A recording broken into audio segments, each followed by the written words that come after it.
Hi guys! Good morning! So, time check dito mga 4 AM ata to. Sa aming dalawa, since pares kami nag-work, mas nauna ako nagigising. So, minsan 12 AM gising na ako, minsan naman 2 AM. Depende yun sa shift na meron ako para sa araw na yun.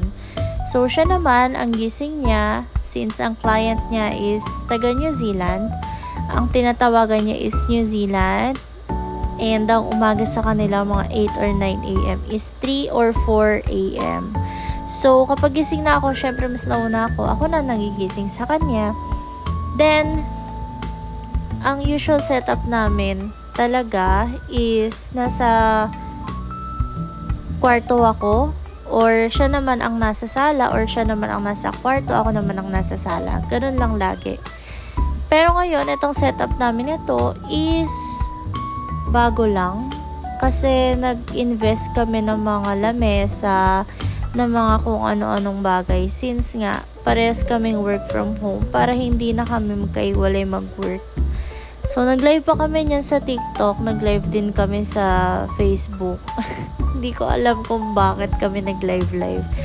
Pero wala lang. Ang saya lang kasi i-flex yung setup namin ngayon. Sobrang tuwang-tuwa kami since magkasama na kami sa iisang setup or sa iisang station. So, ito nga palang station na to is work/gaming station ko. So, naglalaro din kasi ako ng mga kung ano-anong games. Mostly Valorant talaga. So, I doubt naman na magagamit ko siya lagi for Valorant kasi nga, I have work. And baka hindi ko rin maharap. Siguro kapag may free time na lang.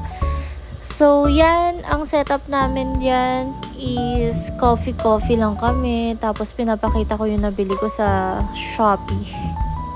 Nakabili ako sa Shopee ng parang wrist dress pad. Ayan, pinapakita ko. Ayan, lagayan ng mouse.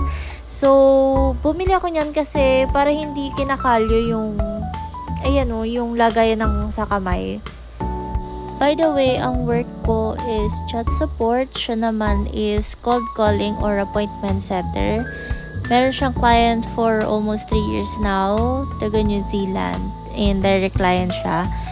So, yan. Medyo flexi ang oras namin. Kaya nakakanood pa kami sa tablet ng kung ano-ano. So, ang trip niya kasi Batang Quiapo. Ako naman ang trip ko Encantadia. So, yun lang. Thank you so much for watching. Bye!